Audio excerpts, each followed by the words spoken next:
Hey guys, so in my previous video I showed you guys a really quick and easy no-build camping setup for my Honda Element, and you know uh, that was cool, but I don't actually camp in no-build stuff. You guys know I like to build stuff. I just wanted to demo for some of the viewers that asked for a no-build option, so that's why I did that. But now I'm actually going to start my build of my Honda Element, and first thing I'm going to do is to build the power system, and I'm going to use a lot of components I already have that you've already seen in previous videos, but today we're going to try something different in this power build, and I'm going to use this this lead time 40 amp dual battery charger. So it's not just a solar panel charger, but it's also a DC to DC charger. So you could use your car alternator while your car's running. You could recharge it, and it's all in one little unit. So we're going to give that a shot, and then we're going to use some of the old power components I had from previous builds, and we're going to try to build something that's really small and compact. So let's give it a shot.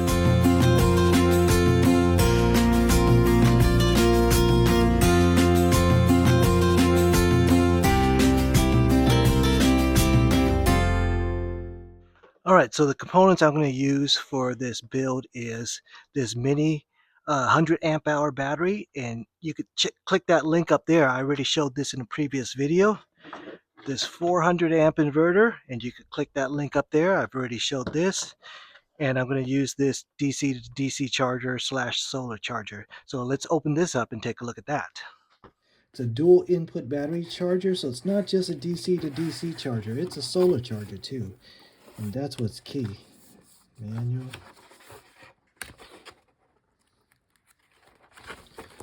All right, we'll take a look at that later. Let's take a look at the unit. All right. So this is basically a two-in-one system.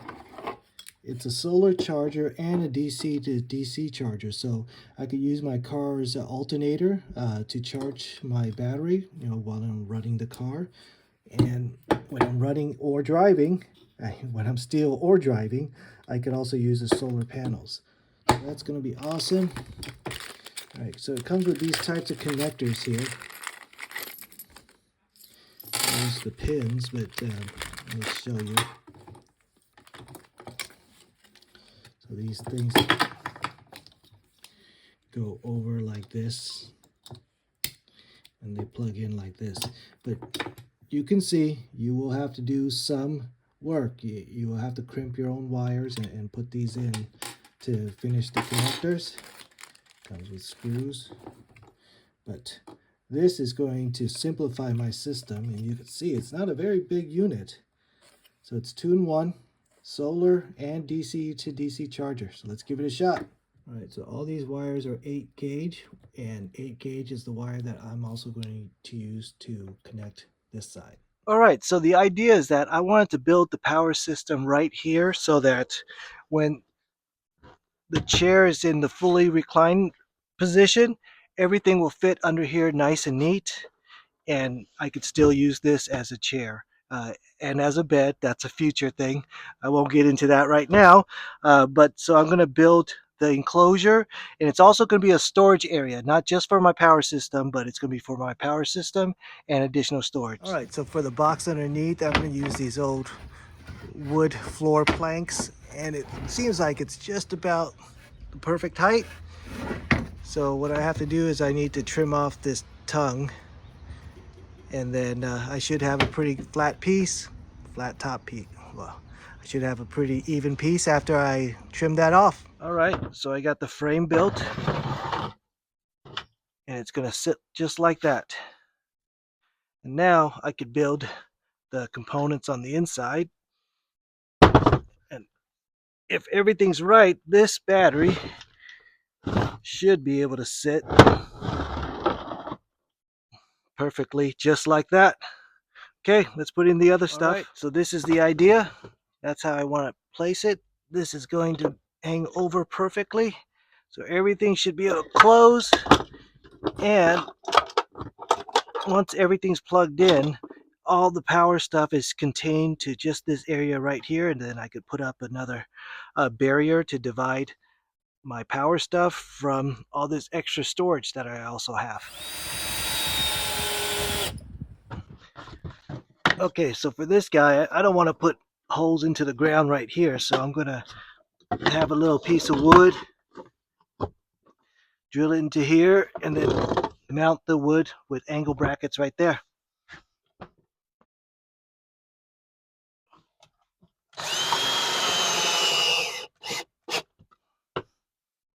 Okay, got that in. So now I could screw it down right here.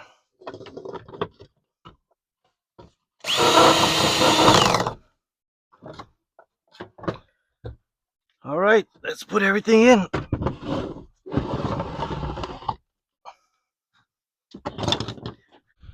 Okay, so I have some 8-gauge line here, and yeah, it's thick.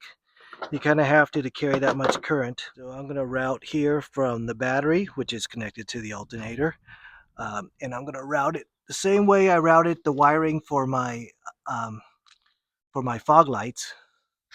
If you didn't see that video, you could click the link up there for these fog lights. All right, so that 8-gauge line is pulled through. Gonna connect it to this guy, and then we'll go inside and connect it to the charger. And yes, I know I could get the ground from anywhere in the chassis of the car. I do know that, but for just this purpose, I'm just gonna connect it, these 2 prongs here. All right, so I routed the lines through here. So I'm here on the driver's side, and I'm gonna need to lift this sill up and then tuck the line underneath all this.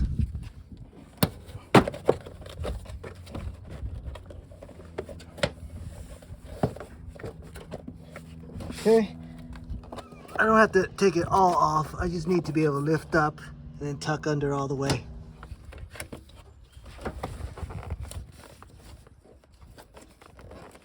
All right. You can see there's other stock wiring and stuff that I'm running parallel to. So I'm going to tuck it underneath here, then go around to my battery. All right, so using an old hanger trick, I was able to fish the line through. And from here, I don't have a cover right here, so this part will always be exposed. So I'm just gonna run the line underneath that. Okay, so I got the line out there. And put the strut cover back on. Okay, now I have a clean route to get to my power. All right, so I need to make the connectors for this. And, you know, there's not a lot of extra wire. I actually could just, you know, stuff it somewhere, but it's not good to, if you could avoid it, not to have extra line on these high current things, because you do lose a little bit of power, you know, that goes through the line. So you don't want to have any extra line if you could avoid it. So let's go something like this. Of course, the battery is not connected yet, so these lines are not live. Don't do this if they were. Save that much line.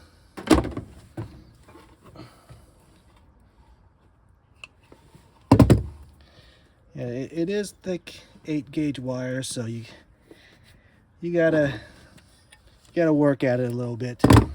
All right, so here's the connectors they gave you. So you want to take out around that much covering.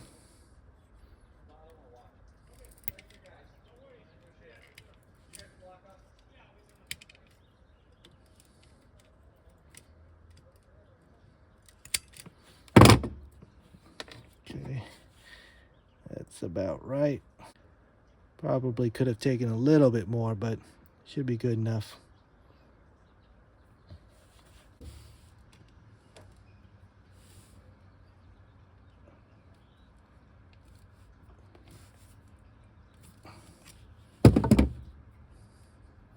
All right, make sure you crimp it nice and tight.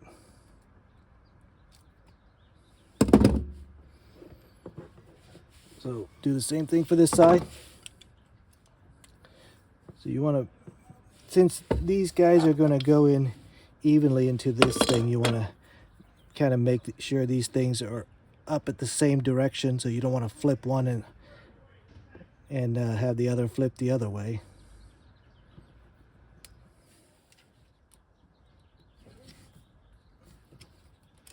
right? Both seem tight enough. Let's put that in here. So we're gonna slide it into this guy.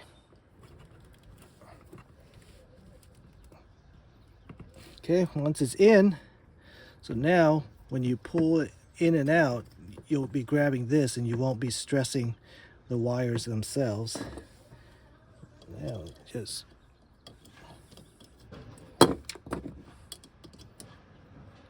plug that in. See, red is with red and you're good. So next up, I need a line that goes from the charger to my battery. And the good news is I have plenty of extra line. All right, so we're gonna do the same thing, just right here. Just about that much line is all I need.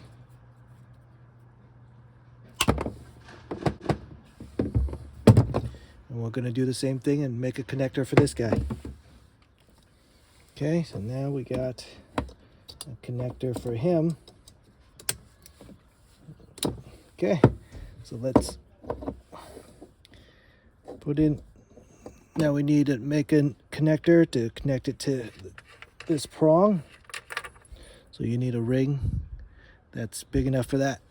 All right, so I got some ring terminals, and I'll leave a link in the description for this too if you need it. So you got to make sure it can handle the current. This is a 60 amp.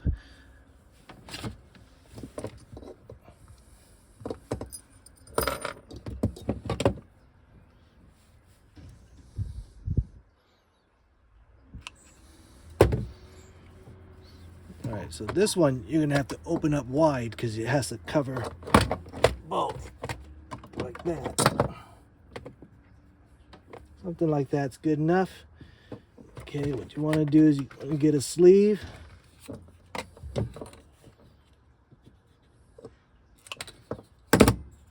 Okay.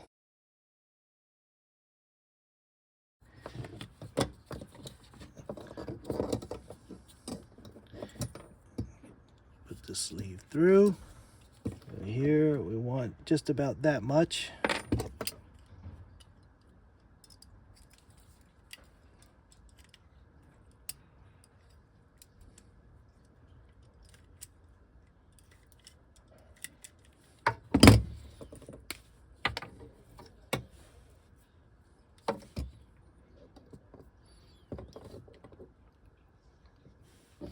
Now this one's a little bit harder to crimp.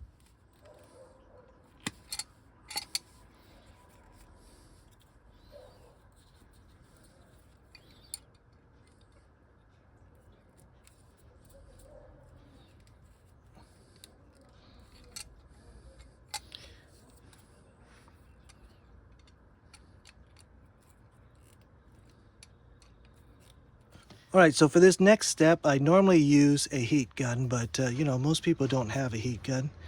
So I'm just going to use the old lighter trick. All right, but we got it in.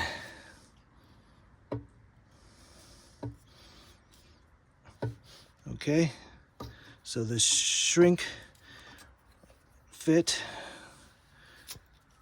I'm just going to heat it up.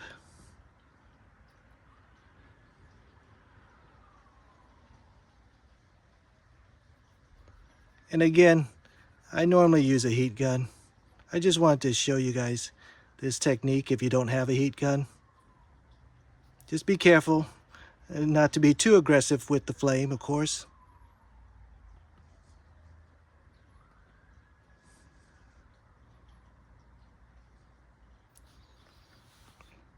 Okay, and then I'll show you one with the heat gun. So I got a cheap heat gun here.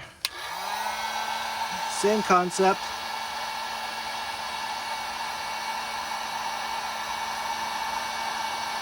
Careful, don't burn the heck out of it where it melts completely.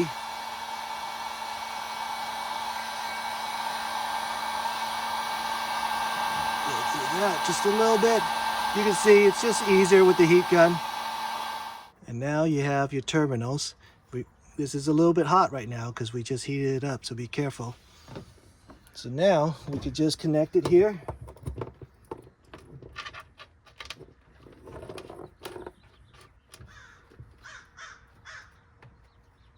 Okay, and we put it to the output.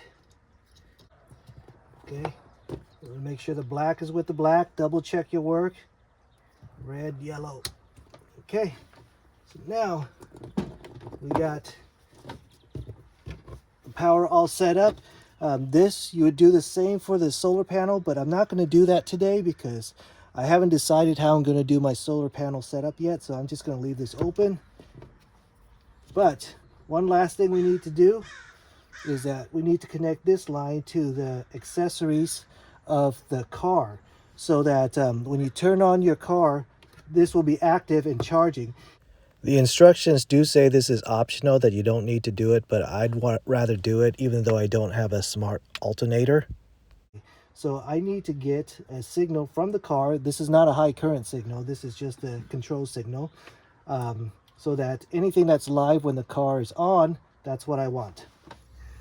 All right, so I decided to just tap the power line from the fuse box, and the reason is for the future I might want a power line back there that's also controlled by the accessories on the keys, so just for some flexibility in the future. So I'm going to tap it from right here, the fuse box. All right, so there's the fuse box in there, and what I'm going to use is one of these fuse taps, and it's from this recoil thing. I'll leave a link in the description for that too. But basically what you're going to do is you're going to take out the fuse, put this one in instead. Let's get the camera to focus properly. Take out the fuse, put this in the fuse, and then these will have the two fuse taps, and the other end will be my power line.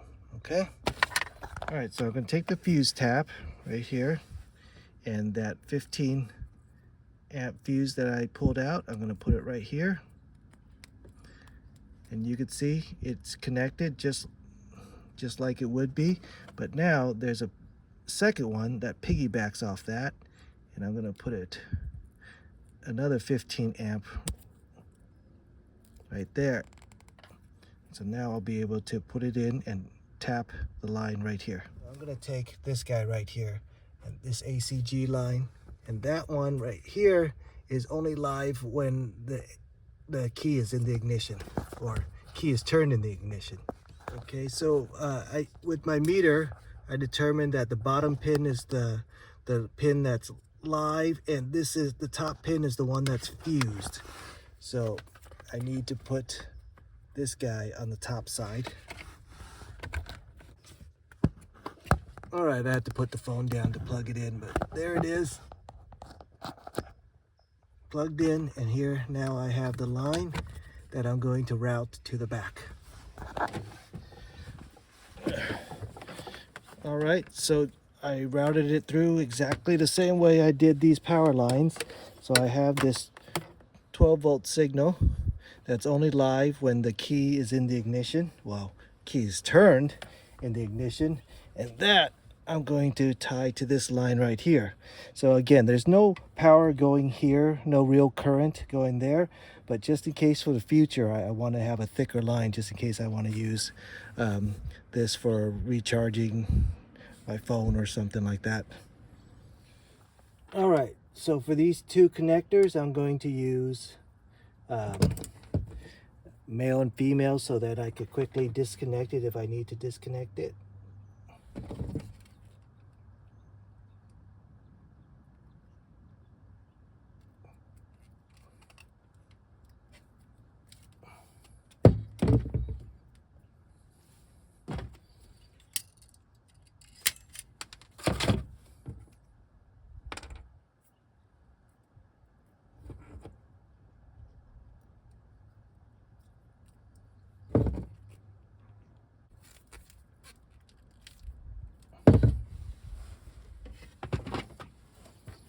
Okay.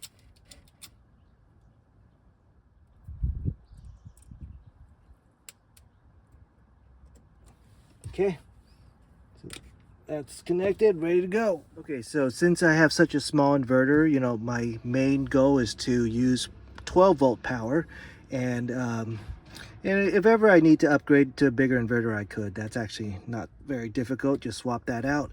But because I want to use some 12-volt power, I need some 12-volt ports, and I got some right here.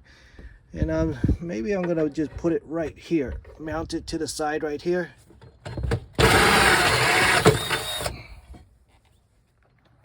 All right, I got my holes drilled. All right, those are my power ports. Let's take a look. So here we have USBs, and there's a voltmeter right there, a cigarette lighter type port, and here's the on off switch. Okay, let's power it up. Sorry, gotta plug it in before I power it up. Okay, so I got a fused line right here, and I'm going to connect it to this guy right here.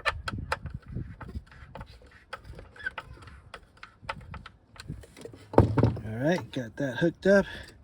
So I'm going to tie it to one end of the switch.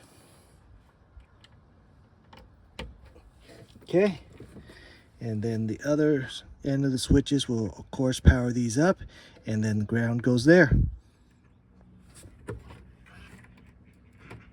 All right, got those terminals in, plugged up to the battery, and we have power. Okay, turns off right there. Perfect. Okay, let's clean everything up here. Almost forgot to hook up the inverter. So this has alligator clips, which I'm just going to use for now because it's only a 400 watt inverter. It's not super powerful or anything like that. You can put, you know, ring terminals, which is probably ideal, but for right now I'm just gonna use the alligator clips. Okay, so let's clean it up.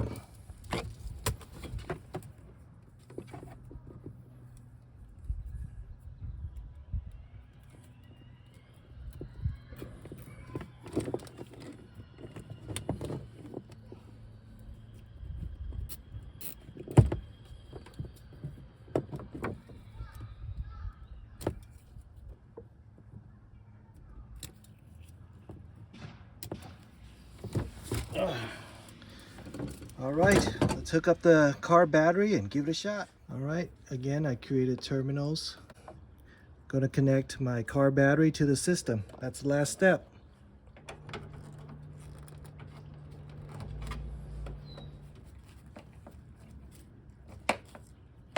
All right, so now we can power everything up and test it out. One final touch, I have this barrier that I put there to kind of divide everything. Everything's nice and neat. And I have some extra storage over here. Okay, so I got the brackets up, so there's a divider between some storage area and my power area, and I have my power ports. So let's turn on the engine and fire it up. It's set on lithium, so let's give it a shot.